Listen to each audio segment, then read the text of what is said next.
Today is, what is today? Today it's Friday, July 26, 2024. A small update. I continue a little bit yesterday. I haven't dressed it with the wiring harness, obviously. Alright, so let's start from here front. Alright, I put the oil filter housing, I put the thermostat here, I put the pulley, tensioner, smooth idler pulley, guided pulley here. Alright, the alternator, it's not been torqued down because I need to have an access to pass the wiring harness for the solenoid here. Alright, even the belt, it's not been tight because I secure it there. Fine, I put the charge pipe here because it's not bothering me, and the inlet pipe. The bridge on the air, I haven't torqued it down to pass the pipes at the end.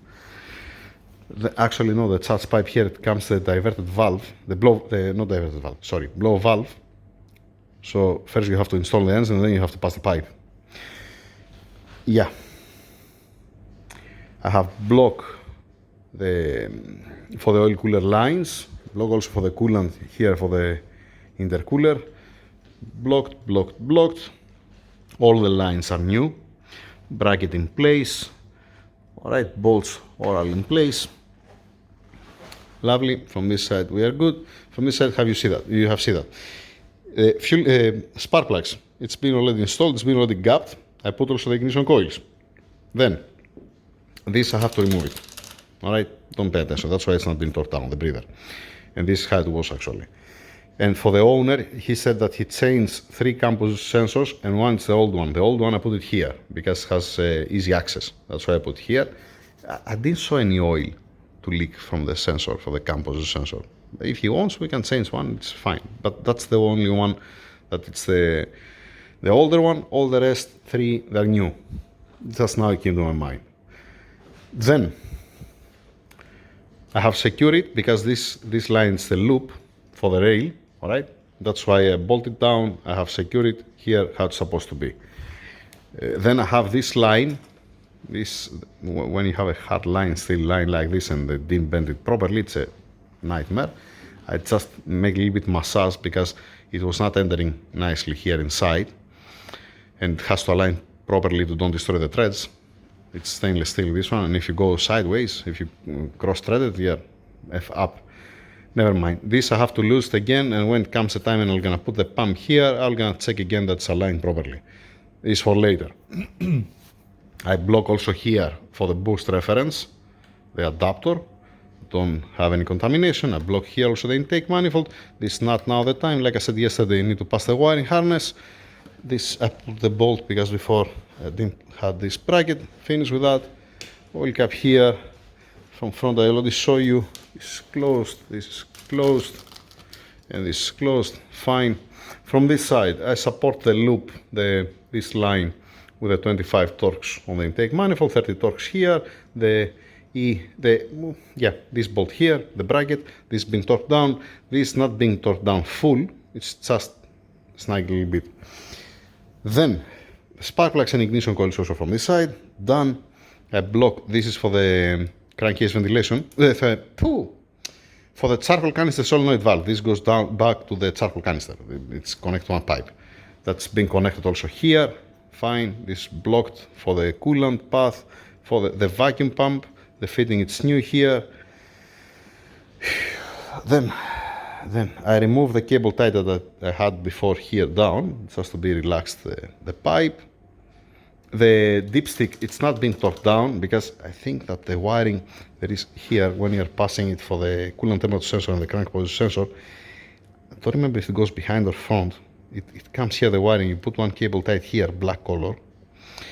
But yeah, it's not a big deal. This when it comes the time, we're gonna find it. It's fine. You see what I didn't block? I didn't block the pipe. How smart I am. I block this here and leave this open. Never mind. Then, first of all, thank you very much for the comments, for your inputs, for the suggestions regarding the spacer for the threads. Alright? Second, the pipe here and here, it's not a big deal. It's a coolant pipe. It's fine. You're not gonna end anything inside. Regarding the threads, the bolt, all right, on the spacer. These are a 1/4 inch, 20 TPI, 20 thread per inch, okay?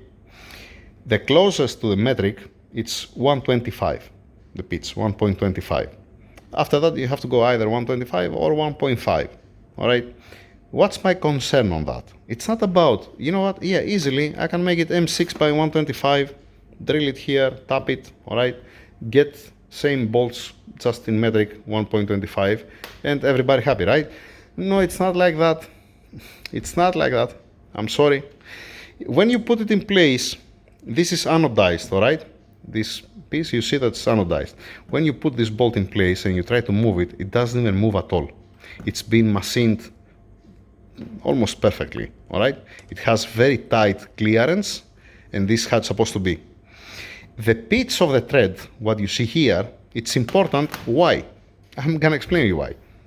This spring here, if I want to compress it by just 2 millimeters, I already did that earlier, need 50 kilograms. I don't know how much it's in pounds. You know, let me see, let me convert it. It's 51 kilograms to be exact, all right? If you want to push it, if you want to squeeze it by just only 2 millimeters, I'm not saying to make full stroke, by just only 2 millimeters, if you want to squeeze it down, you have to apply 50 kilograms. All right, let me convert it to pounds to see how much it is for the people in the United States. So we are talking about 110 pounds to squeeze, to compress this spring by just 2 millimeters. You need more than 100 pounds. All right. Now, if I drill and tap M6 by 125, the threads that I'm gonna make by hand, you're not gonna be so precise like this.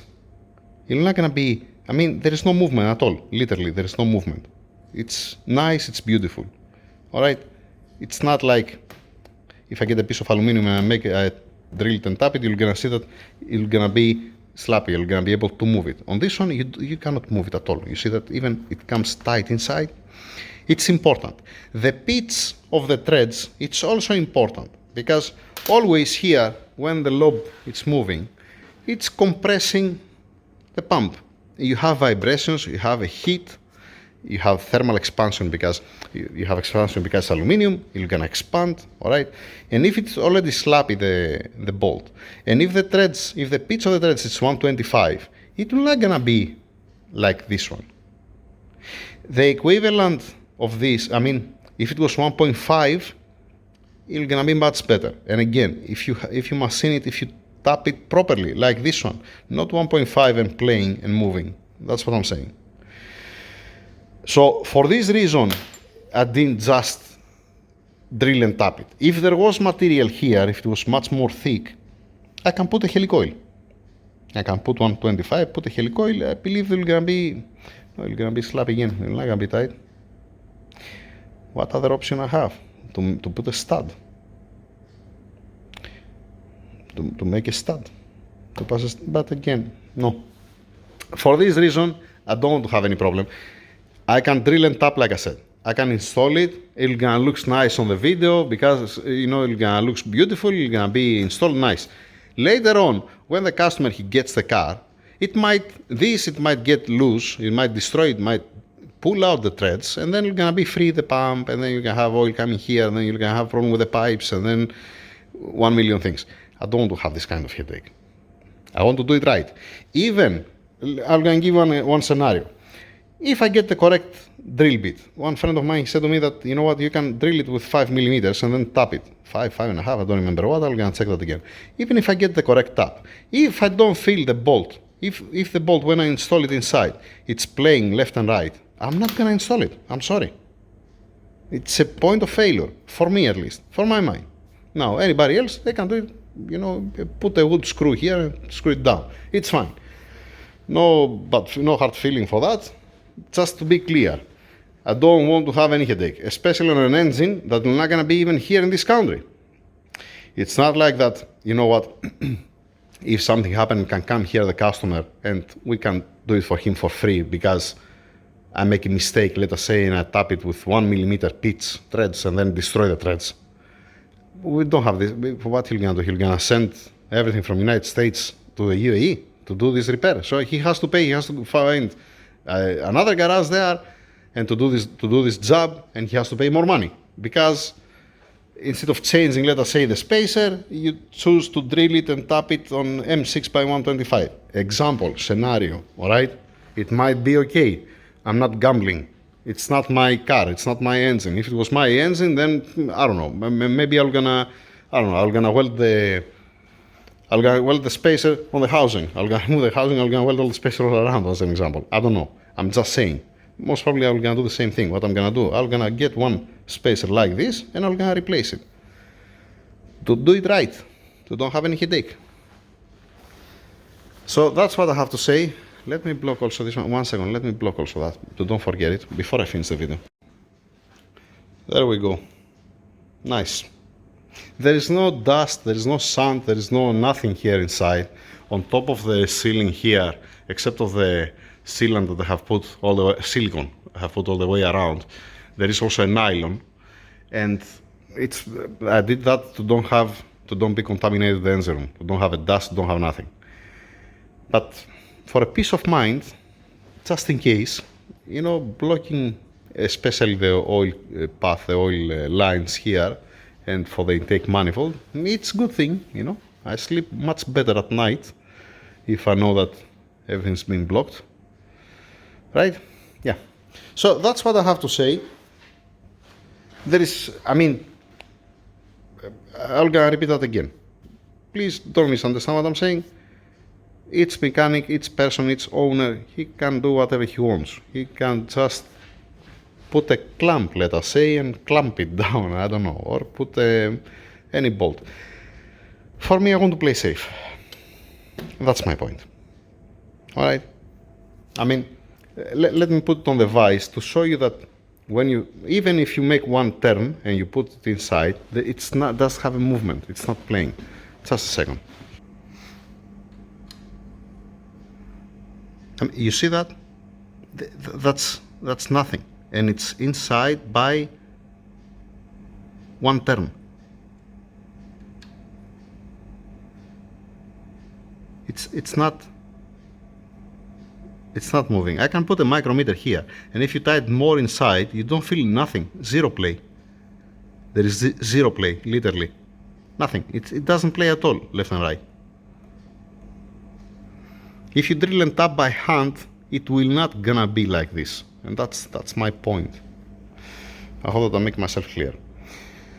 Thank you very much. Over and out. Have a nice weekend. For those who's not working on Saturdays, lucky guys. Yeah.